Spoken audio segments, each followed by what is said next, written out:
Okay, hello everyone. Welcome to the social research. My name is Dr. Hyun-Sung Oh, and I'm so glad to meet you here through the video, and just thanks for the understanding because every second week of the January we always have a big conference that invite all the social work faculty and the social workers who are devoting themselves to the research in a same conference, same space. So this, and if the name of the conference is the Social Work Research, the Society for Social Work Research, and its acronym is more popular, like a SWOR. So I'm as you can expect, I'm the active a participant, and that's why we go to the conference and sometimes one or two one sections that I'm teaching. I normally teach two sections, but the one section kind of lose the one a week. But luckily this excuse me, this semester the Wednesday class, I have two sections, like a Wednesday class and the Monday class. And Wednesday class has another week. So in other words, you guys don't lose any weeks as a in-person meeting. So that's a big thing. So that's an extra, right? So that's why I can meet you through this on the video conference. Okay, so and let me introduce myself. I'm an assistant professor, and I'm the kind of the devotee of the research method in School of Social Work. So I'm in charge of the 619. I don't know you guys are coming to the ADP concentration or not, but if you come, you have to take the 619 as well, which teaches how to do the evidence-based practice. And also I'm teaching this course 519. And in terms of research, I'm doing so much research, and if you are interested in what I'm doing, you can check, just Google my name, then you're going to find my CV, curriculum vitae, where you can find all the records that I have done in terms of research, teaching, and the services. And the area that I'm working on is the health disparities, particularly how to serve the vulnerable population who has the diabetes or cancer, such as these are called the chronic illnesses, and also oftentimes they have depression as well. So that is the population that I'm so interested. I want to help them. I want to improve the quality of services for them. That is my research side. So and then let me talk a little bit about the social work research. So what is a social work research? So research is not a really special thing. Even though in order to produce the quality data and knowledge, then you need some experiences and some required education, such as PhDs. But research is simply, let me say, what is research? Research is any activities from which knowledge is produced. So the aim of research activities is to create knowledge. Done. It's a done deal. So if you can create the knowledge, then you really you are doing research. Seriously. But there are varying level of credibility or trustfulness of those knowledge produced through the different activities. So in a strict sense, if your friend say, oh, CBT, that is the most popular type of therapy. So I always use it as an example. So let's say your friend who has no degree in social work or any kinds of like a mental health or substance abuse issue. Your friend says, hey, I heard that CBT is the best practice for depression. Then your friend just created knowledge, and you could, as a social worker, you could like use that knowledge in order to for your practice. So you have like a client who are presenting the depressive symptoms, the inflated depressive symptoms, and by using your friends like a recommendation, you can simply provide the like a CBT to your client. Are you going to do that? Another like a case might be your professor will say, okay, the CBT has been studied for a while, and that was developed at the beginning. Excuse me, I have flu, and lucky you guys, because I'm not like bringing in the germs to the classroom. But anyway, so let's say your professor say, oh, CBT was developed in order to like treat the patients with depression. However, depending on the context and the regions for the depression, the CBT might be effective or not. I think so. Your professor said just like share the knowledge that he or she kind of synthesize the pieces of information through different sources of information,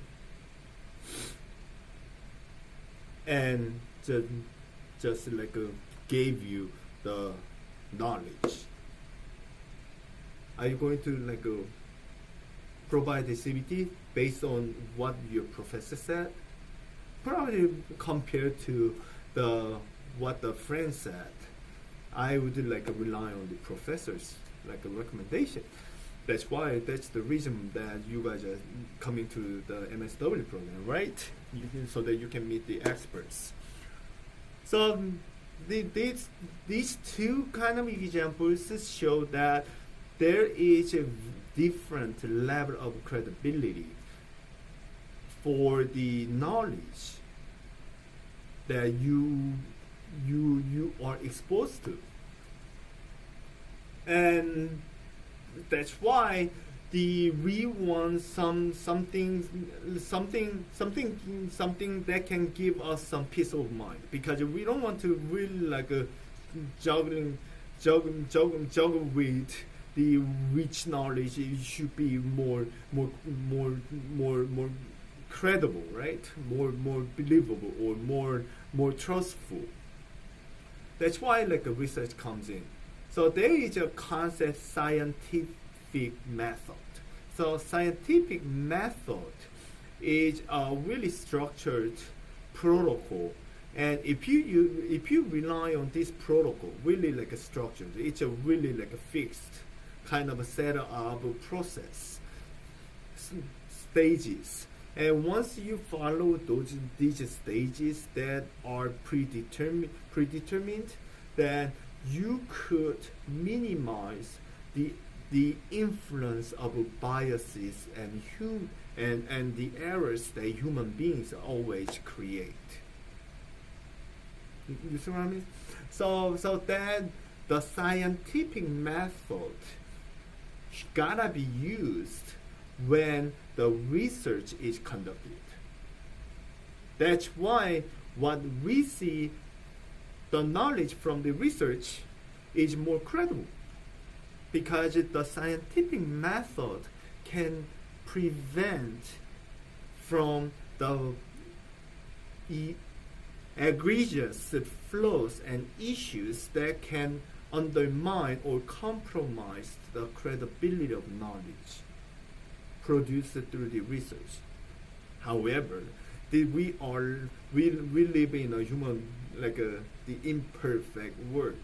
In theory, scientific methods can really protect us from the biases and issues. But what's going to happen is that not really. So that's why the research method course is pretty long. Because there are many nuts and bolts that you need to assess the level of credibility between the knowledge produced by different research activities.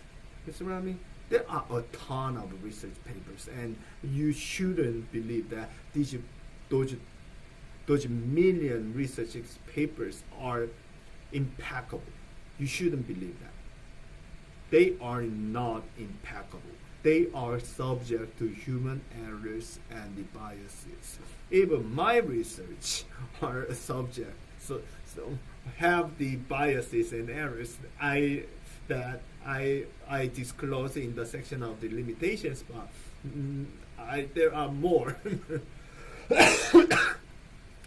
So that's what we are going to learn. What is the scientific methods, and what are the areas that we have to be cautious in order not to be duped by the human errors and the biases involved in the scientific methods. And then, but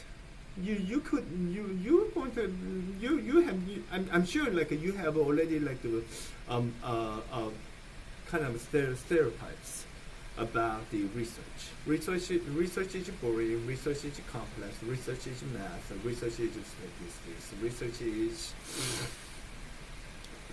boring. I said that. So, but and in the past, like a research method was not a really like important for us, not at all. Even if it is required, because if students are not required, then nobody will take the research method course, right? But the time changed a lot. The knowledge, the concepts that you should pick up from the research methods can decide your future. Why? Let me just like compare the past and the present. Past, there weren't many research papers. So when it comes to I want to provide the CBT to the people who are traumatized through the combat exposure or deployment to the Iraq. There was no like research papers that can help you understand. They can help you answer the practice question. There were so few, and also the bigger hurdle was that all the research papers were fee-based journals that practitioners cannot really like read after graduation. They were just like in the library, like a Hayden library or downtown library, and once you guys graduate, you can read them. And so what happened is that like a research methods courses really like teach the students how to become a producer of research, how to become a researcher rather than how to read the products from the research activities. You see that the difference? So there are two ways to teach the research method. The first like method is to focus on train the social students to be a researcher. So starting from let's identify the research question. Let's create the hypothesis, and then let's plan how to sample how to do the sampling, and let's plan what are the measurements that you want to use, and how to analyze data. how to enter the data, how to analyze the data, and how to interpret the findings. You see what I mean? But this teaching doesn't necessarily translate it into skill set that are necessary to read the research paper. I have noticed this 99% of students who are in the BSW program or the MSW program or even the PhD program, that when they receive assigned, they got a recommended reading or required reading. They have papers, right? And when they then papers have a really structured. Papers are written in a structured way, starting from the title as abstract, introduction, methods, results, and discussion. And I'm sure you guys should be familiar with this structure. Then how the students read the research paper is that starting from the title, abstract, introduction, and when it comes to the method, just skip it. Result section, skip it, because the result section has so many numbers, right? And then read the discussion. This is the pattern that I have witnessed year after year. But the problem is that I said research is the activity to produce the new knowledge. Then the research paper is the final product from the research article. From which section that you can find the new knowledge? Have you thought about that? The new knowledge is produced in the measurement section, method section, and the result section, which students rarely read. So this is a big kind of a reason for me to teach this course in a way that you can equip with nuts and bolts, with which you can actually read the method section and the result section. And this is not easy at all, trust me. People will hate it. I'm teaching these courses, and you know what? Up to you guys often have 15 classes, but up to 8th or ninth class, many students are frustrated, and they also share their frustration without hesitation. It's not an easy process, but at the end of the course, I see that at least 80% of my students finally can read the method section and the result section in a way that they can critically read in a critical sense. In a critical sense means that they can assess the level of credibility of those knowledge by assessing the research activities that were conducted in a research paper. Isn't it amazing? You see that? So I'm so proud to introduce this course to you, because I believe that this is a really important course. And once you pick up this, and this is really the learning a new language. And once you learn new language, you won't forget it. That's the big, a good, really amazing part. And another big thing is that once you learn the language, then you can access to the knowledge that you wouldn't have. So please follow me. Please trust your instructor, because this you're going to go through really uneasy emotional turmoil up to at least I think 7 weeks, but you're going to get there. But so I introduced the present, the past. the past no research papers and the no access to research article once graduate, and so that's why research method course teach how to be a producer of research knowledge rather than a consumer of research knowledge. But present, there are so many papers.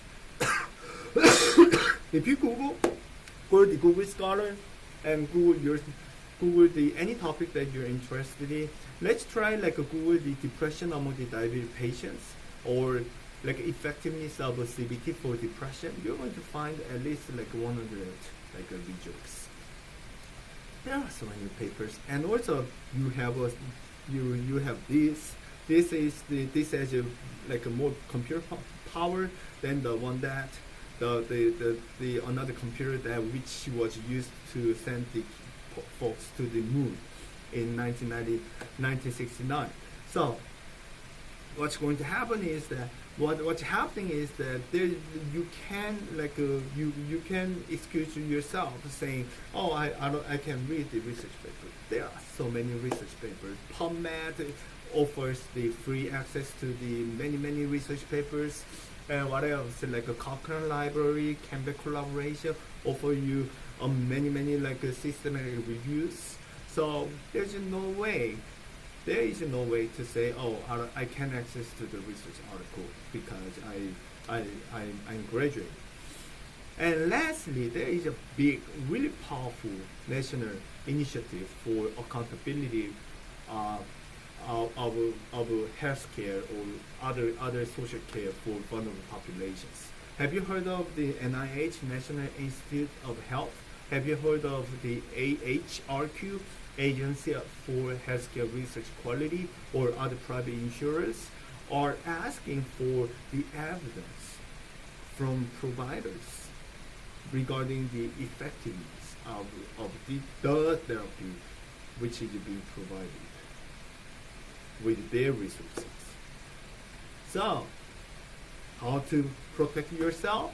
You have to be informed. You could be informed by the research evidence because that's the type of knowledge that everyone can agree upon. But the biggest hurdle that everyone knows is the social workers and the other health professionals took the research methods where that which didn't like train them adequately in order to understand the method section and the result section. So that is the kind of introduction of the social work research and the kind of like the context that I'm teaching this course in this particular like manner. And I have like two kind of like activities that I'm offering, and there's no like scores attached, but it is really important to complete them. First, I want you to complete the science literacy assessment.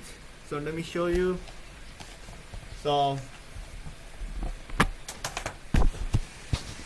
you see this one? Yeah, you see that? So this is the science literacy assessment, and I want to complete this, and this kind of like give you some sense that of the level of understanding about the statistical concept and research concepts. And the next one is so you're gonna read the Caldwell and Vendor first, and then complete the test. So it will kind of like assess whether you can read the research, like a research paper in a way that you really like understand the new knowledge that was produced. So that is the kind of these two activities will help you, give you some sense that okay, these are the things that I should do throughout this course, and I will like meet you guys after after the like SWOR the conference. Okay, then have a nice week and see you next Wednesday. Bye bye.